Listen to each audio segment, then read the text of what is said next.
record.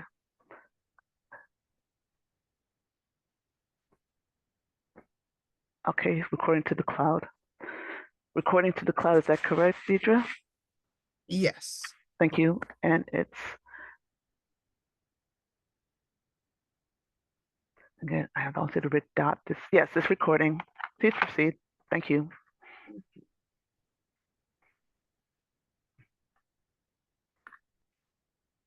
Okay. All right.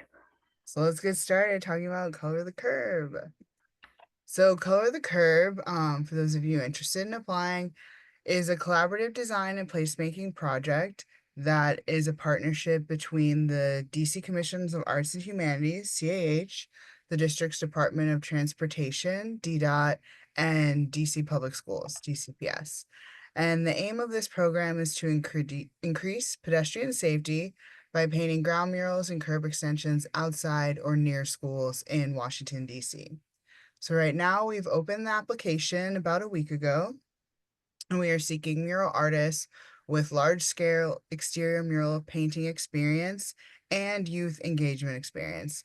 That combination is really important for Color the Curb to design and install ground murals in nearby intersections of 4 schools this year in wards 2, 4, and 7 in DC. And the selected artists from the application pool, there'll be 4 finalists, and they are paired with one of the schools each. And they work closely with the faculty, students, and staff at the school to create a final mural design. And then the grantee, the artist, paints the mural themselves. Kids do not help paint in this program, but they're vital to the design phase. And throughout our presentation, we'll just have some pictures of previous murals from past years of past cycles of Color the Curb. So this is called The Fantastical Creatures of Brightwood. And the artist is Joel Birchner, and he worked with students at Brightwood Elementary. And this was in fiscal year 2023. So it just gives you an idea of, things that you could do with your mural in the curb extension. So the overall goals of Color the Curb are to, of course, design artwork that will contribute to students' commute to a safer school and make it more vibrant. Install the artwork that helps support slower and safer roadways. Engage students in the creative and design process, and create an impact on their community, foster a sense of stewardship in the community, and ultimately add to the city's public art collection and our public art canvas by creating work by local artists inspired by local students. So this is artist Charles Jean-Pierre, called Clawing to the Top, Bear Country. And this was also from fiscal year 23 with students from Minor Elementary School. So it just shows you the variety of murals that we have. So eligibility as an applicant for this program. One of the main eligibility factors is whether or not you were awarded in the previous year. So if you were awarded a Color the Curb grant last year, that would have been in fiscal year 25, then you're not eligible to apply this year. So each year there's a pause for grantees to reapply.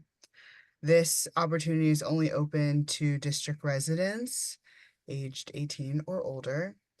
So you must have a permanent address in DC, and in our applications through your clean hands, your W-9, and the address that you use on the application, they all have to match. In this case, you must be a DC resident, be in good standing with CAH, have, the relevant experience of a mural artist, and that combination of also doing community-based projects or youth engagement projects. This is another one of our murals. This one from FY24 by Shawnee Shee and Ann Gill, Express Yourself. And this is at Whittier Elementary School. And this is a list of people who are ineligible to apply. So as I mentioned, those who are awarded in the previous fiscal year. And this opportunity is only open to individuals and artist teams. An artist team is defined as two individual artists working together. So essentially, the rest of this list outlines if you're an organization of any kind, you're not eligible to apply for this particular grant. And although the background check is not part of the application, it is a requirement if you were to be awarded. So just want to make those aware that if you're intending to apply, you would just know that you would have to go through GCPS's background check to be able to work with the students. And Color the Curb artists are only considered volunteers and supervised because you work in the classroom with the teacher present. So this is the level of background check. There's fingerprinting and a test on YouTube that you would have to go through. So if for some reason you're aware that you might not be able to pass GCPS's background check as a volunteer, you wouldn't be eligible to apply. I want to pause if there are any questions so far.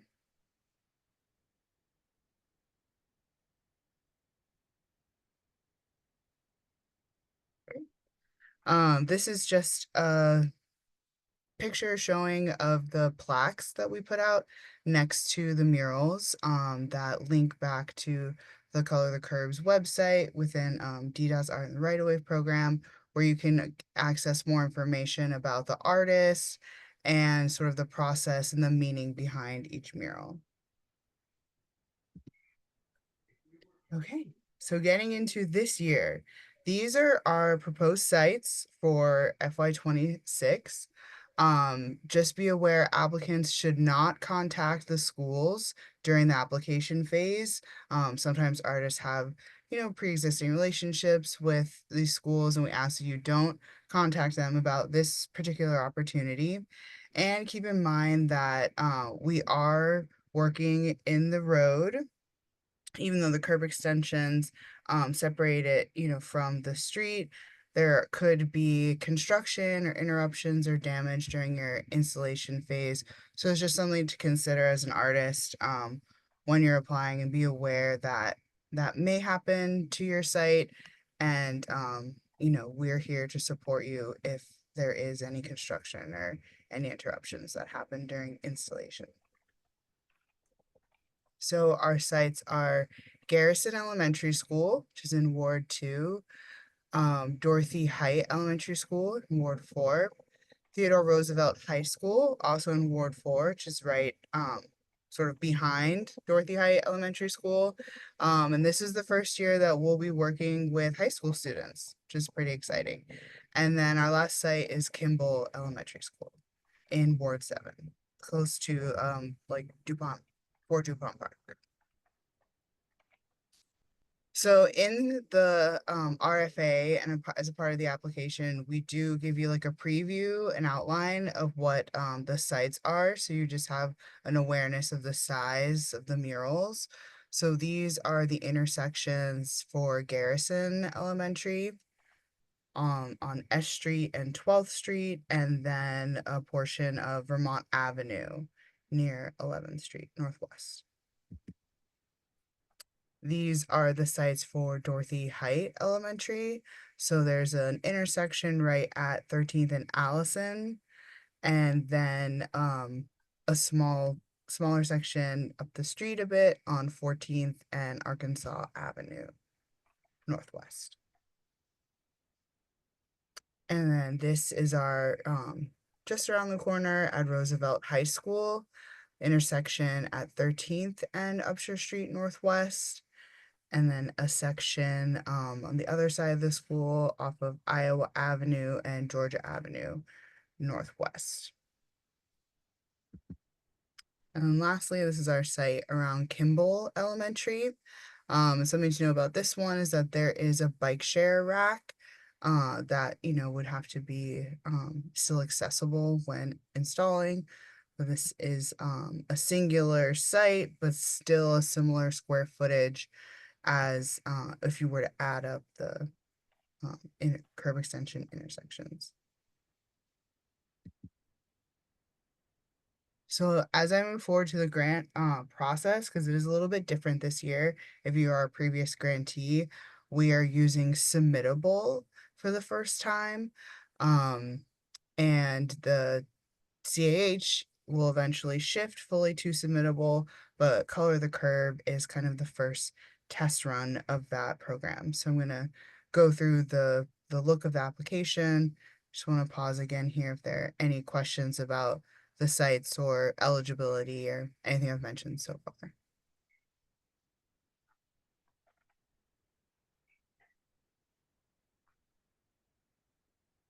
Great. There looks like there might be something in the chat. Oh, that's me. I just dropped something in the chat. Oh, thanks. Okay. Oh no. Oh yes, there is a request to see the Dorothy Heights mural again. And Dita, will you be sending the slide deck along? I don't share the slide deck, but I Mhm. will post the recording. Mhm. And the images of the sites are also available in the RFA, and there is a PDF, a downloadable PDF of the RFA on our website. And Vanessa, if you'll drop Thank you. that link. Mhm. So this is the Dorothy Height sites. So this intersection here is 13th and Allison. This is the school right here, or the playground. And then this is sort of around the corner. 14th Street is here, and this is Arkansas Avenue.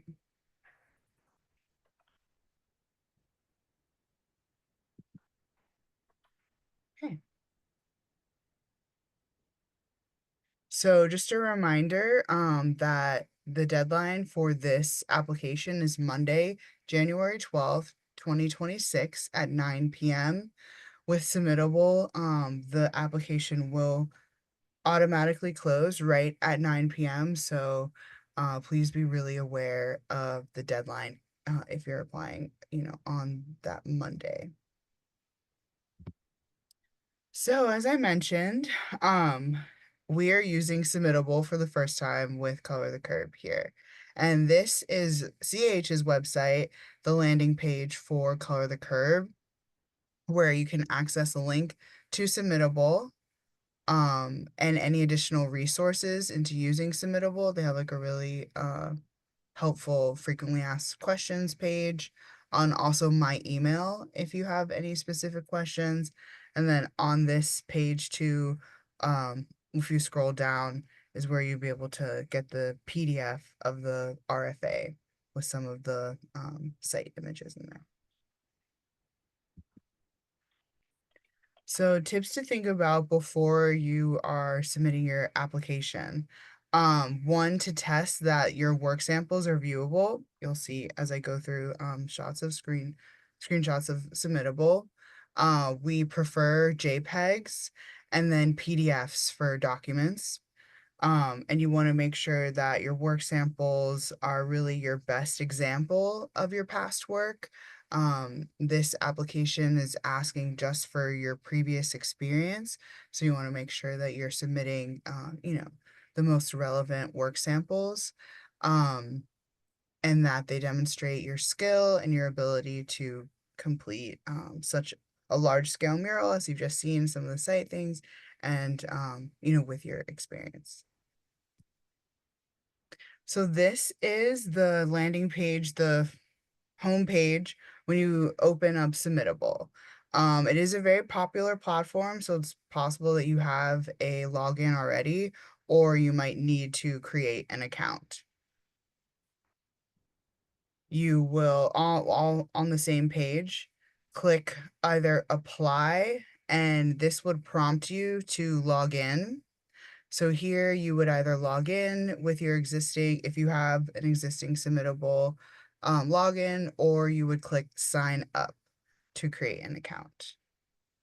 And then once you're logged in, brings you back to the FY26 Color the Curb School Safety Program application. So you'll get taken directly to the application. And we have just a summary of the program here, and then some important dates and information. The deadline being the most important, Monday, January 12th at 9 p.m. We anticipate being able to notify applicants of either their status as a finalist or not by Friday, March 13th. This program has 4 awards available, and each one is for a $30,000 budget. So there will only be 4 grants given each year. So when you're on the submittable page, the first section is the overview. This is where you would input the program name, the project name, and there's a caption underneath where you should specifically enter FY26 Color the Curb School Safety Program, whether you're applying as an individual or a team. If you select team, you'll be prompted to enter in the teammate's name. There's only one type of project support, project support. The beginning and the end dates are the beginning and the end of fiscal year 26. So the caption also tells you the date to input. And the begin date would be October 1 of this year, and the end date September 30th of 2026. I'm seeing some things in the chat. Do you have any questions? No, I just wanted to welcome the new person and Okay. also state that the session is being recorded. Thank you, teacher. The next section is request details. And those of you that may have applied for Color the Curb before or to any other CH grants will recognize like how we've tried to make the submittable applications pretty much the same as far as the requests and the information as our previous portal. It's just a different system that is much more user-friendly. So the application is all on one page. So typically on our past portal, you would save each page as you continue. On this one, you would fill everything out and you could save as a draft or save. That button is located at the bottom. So the request details are the same. We're asking for your artist statement. You would fill it in here. Your alignment statement. This is where you can talk about, your previous experience working with community members, student engagement, community engagement, and describe an unexpected challenge you had, how you resolved it. Just give a sense of like what your community engagement sort of like protocol is when creating murals. And it's an optional, you can write in the school that you would want to be paired with if you were awarded this grant. That's something that we would consider after the fact. It's not, you're not scored on it in your application, but you can write it in if you have a relationship with one of the schools. So this is just describing like what each section we're asking. So personnel, again, that's only if you're applying as a team, and that's when you would write in your teammate's name. Your artist statement, describing your experience, your alignment, and whether or not there's a school you want to work with. Next section is the applicant profile.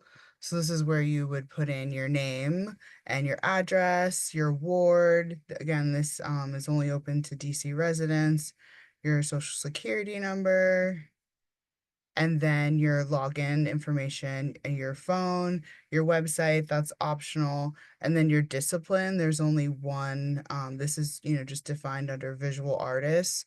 So there's only one option to select there. And then the next section is work samples. So this looks a little different than our previous portal. There is no media viewer with submittable. So you would upload the image file. And then instead of uploading a separate image identification list, which we've used previously, there's a table for each work sample.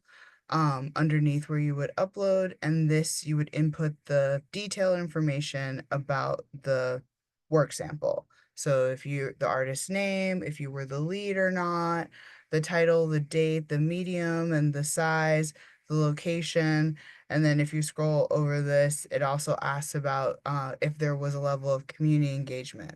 And if there is, just to provide a brief statement explaining what that was. And for individuals, we ask for up to 5 work samples, and for a team, it's up to 10. After the work samples are our additional uploads. So this is where you would upload, preferably as a PDF, your artist resume, your professional references, and these are just names. You don't need a letter of recommendation here, just a reference, and then any additional materials. So if you do have a letter, you can add that here. Support materials would also be like more documentation on some of the past projects you've done. If you're uploading just a work sample, but then maybe there was a review of that mural or a story about it, that is what you would upload in as a support material. It's not required, but it's just any sort of like additional information that may help your application.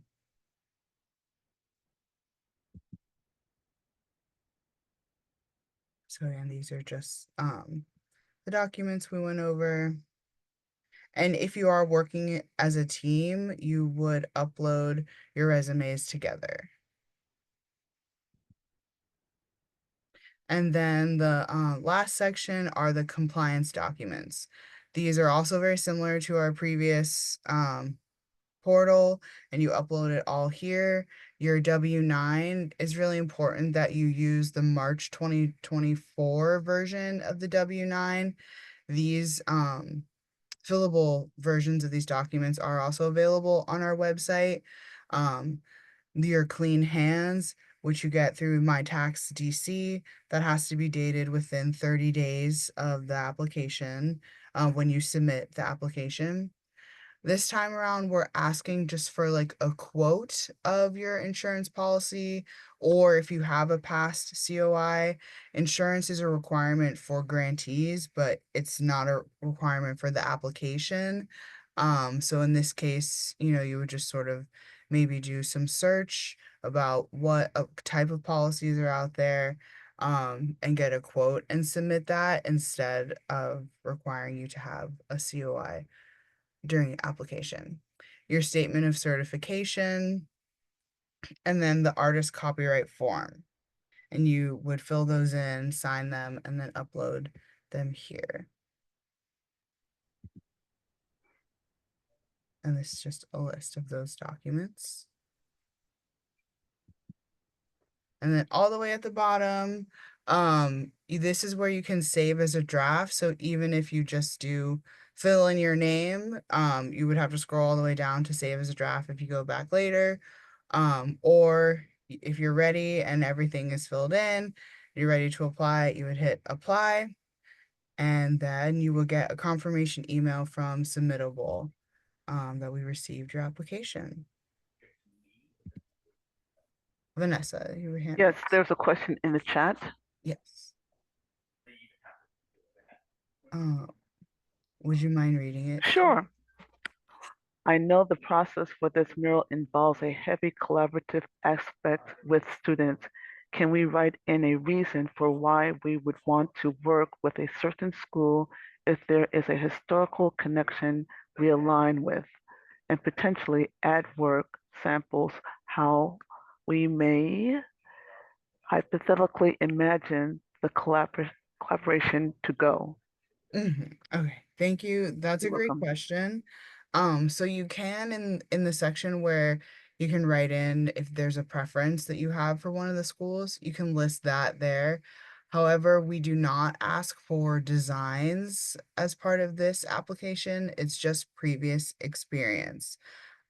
So we don't ask you to sort of like create or pre-imagine the curb extension mural, just because we don't like people to, work on projects before they're awarded. So this application does not ask for a design of that kind. But, if you have previous experience with working with a school on a mural project, that's a perfect thing to put as a work sample. And then if there's like some support material or additional information about that project, you would upload that there. But we ask that you don't make a design as part of your application.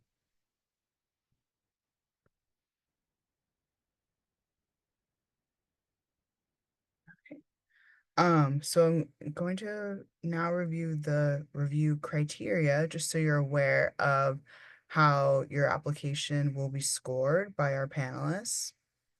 So before the panelists receive applications, all of the applications are vetted for their completeness, meaning that they have all the correct um, documents and work samples and everything that's requested in the RFA, that it's your original work and is relevant to what's being asked in this application, and that your application shows that you have the right experience of outdoor exterior murals, large scale murals, youth engagement, and community-based projects.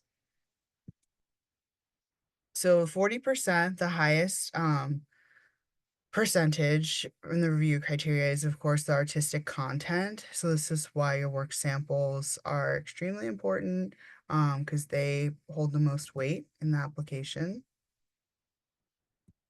Then the community engagement and impact. And this, is open for DC residents, and we partner with DCPS, and this is a very, DC centric project. It's not a requirement that your, work samples only have to do with DC projects, but that your practice, your history is sort of rooted in DC. But, if you did a mural project in another city, another state, somewhere else, those are still relevant as past experience. Just in case there was a question about that. Next is opportunity and equity. So this, which population, what communities, who are you working with when you're doing these community-based projects? Is there opportunity and equity there presented by the project that you're doing with that community? And then your capacity and sustainability. This means first your capacity as an artist to complete this project. You are sort of a self-governed grantee in this project. So if you've had experience with similar budgets, projects of similar size, similar structure as far as working with other populations on design, other communities, that would really reflect on your capacity here and your sustainability. So we don't ask, for like budget forms, but we do need to know the budget of your work samples, because then we can relate it to Color the Curbs and see, if you've had experience with projects of a similar size, then you should have the capacity to do this one. And just want to end up, we're getting close to the end. This is one of our newest murals. Just had a dedication over on Friday for this mural. This is called Colores que Conversan, Colors That Converse, by Ashley J. Williams. And this is outside the Columbia Heights Education Campus on 16th and Irving. So if you have any more questions that maybe you think of later or as you're going through the RFA, please feel free to email or call me. We can also request a one-on-one meeting if you have specific questions. And also please look at DDOT's public space activation website and look through some of the past projects of Color the Curb just to get a sense of what the program delivers. So thank you for attending. I will stop sharing and pause again if there are any questions. And I really hope that you all apply for Color the Curb. It's a wonderful program that's well loved. and the students really, really enjoy being part of the creative process and then seeing their ideas, come to life outside of their school and their community.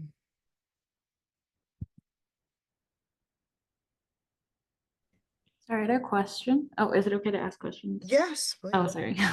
I'm Tunde. I was curious about the collaborative process and like what that looks like between artists and the students, and like how frequent kind of the meetings go typically to develop the design. Mhm. And then also if there's the option of it being kind of like hybrid in person or like having virtual meetings. That was a lot of questions in one, but yeah. Sure. Yeah, no, it's great. So, it's sort of up to the grantee's design how many sessions. Typically, between like 3 to 4. It depends. And you could meet with our DCPS arts partner if you need help sort of like configuring how to do the student engagement, but it's really open-ended. A lot of artists usually go in. You're mostly paired with the art teacher at the school or a classroom teacher. It just depends on their capacity at that time. Typically, we're ready to go into the schools towards the end of the year. So it just depends on, what they've learned that year. Artists and the grantees will sometimes develop like workshops or worksheets or, creative play that's based around safety. How do they get to school? What's your favorite way to get to school? Do you walk? Do you take the bus? Do you ride a bike? Do you drive? Those sort of questions inspire them. Students have dived into whatever the grantees of what the students are learning. So if it's like science day or they're getting really into learning about like insects or something, you might do something inspired by that. What their neighborhood is. So it's really, really open-ended.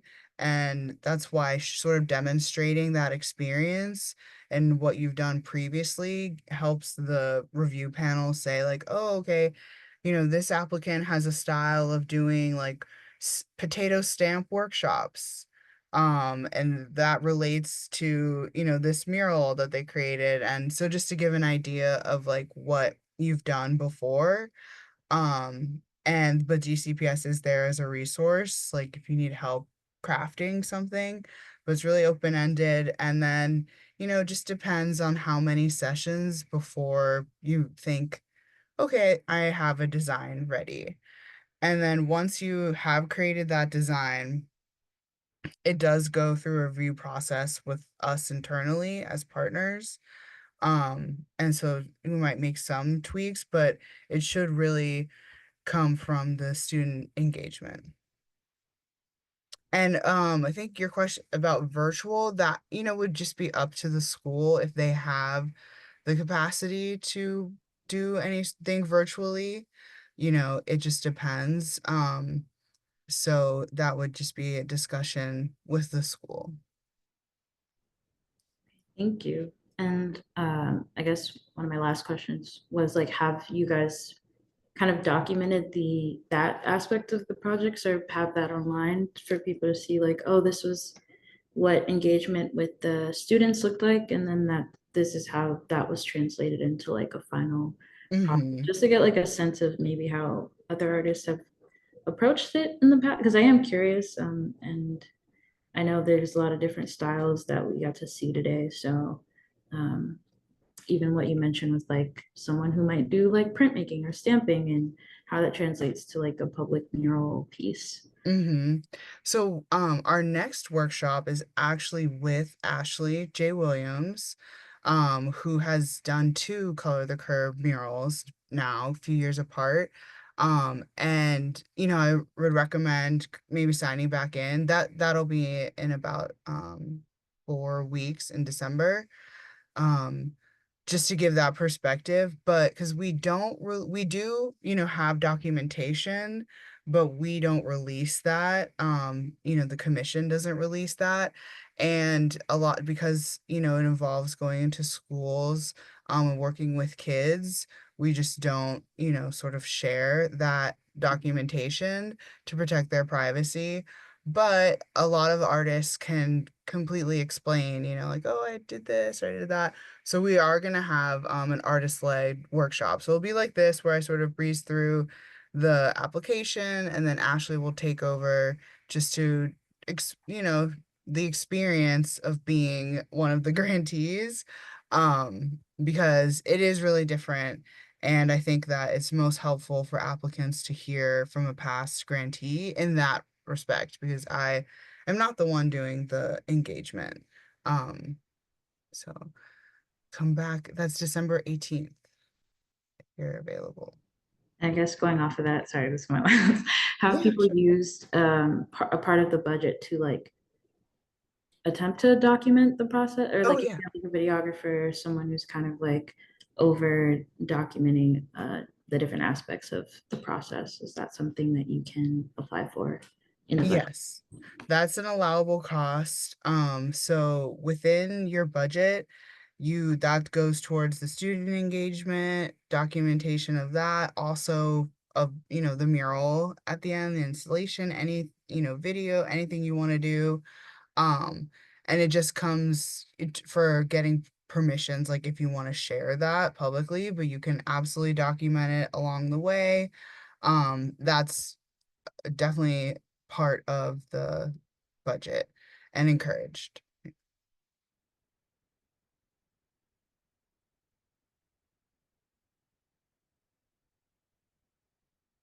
Okay, so I have about, like 15 minutes left on the call. I can stay on, just in case we have any latecomers who have questions. I don't know, Ted, if you wanted to say anything that I may not have said about the sites.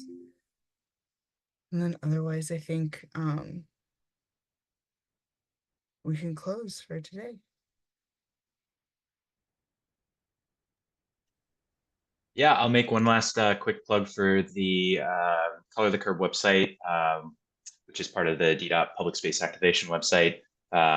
There's a lot of the historic projects are listed there. So to the question sort of on process and engagement, if you do click on the individual projects, we do have a little bit of description of how the artists worked with the students, some of the pieces of how the students inspired, or the specifics of, in this case, we worked with a music class and were inspired to create a mural that has musical themes, that sort of thing. So we are consistently making updates to our website to track the last few projects. We're almost have this past year's projects up as well. So excited to see those soon as well.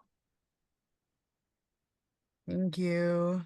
Well, thank you, everyone. And as a reminder, our next workshop is December 18th, and that will feature past grantee and local artist extraordinaire, Ashley J. Williams. So see you then.